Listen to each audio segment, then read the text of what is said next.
everyone, I am Pratna Bhuwania and I am proud to announce that 8 of us from PIBM have been placed with PwC, one of the big four. If I talk about my own journey, PIBM's training in corporate finance, financial modeling truly helped me to analyze, think and perform like a finance professional. The hands-on sessions and certifications like Bloomberg Terminal and NISM gave me confidence to step out in the corporate world. Now, let's meet my batchmates and hear how they experience the same journey at PIBM. Through PIBM's corporate finance training, I mastered capital valuation, capital budgeting, and strategic decision frameworks.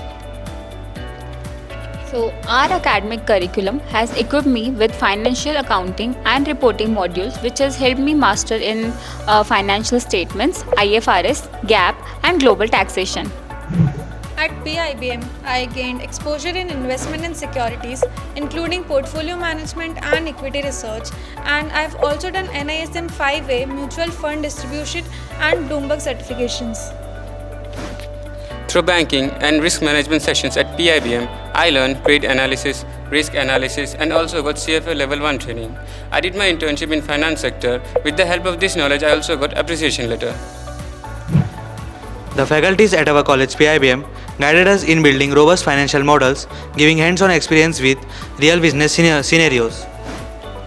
Thanks to training in derivatives, mutual fund, equity, alternative investment, I possess the knowledge and confidence which is helping me to build confidence in implementing investment strategies. Thanks to PIBM specialized finance training, hands-on SIP project, Bloomberg and NISM and dedicated faculty mentorship, we are truly prepared to start our journey with PwC.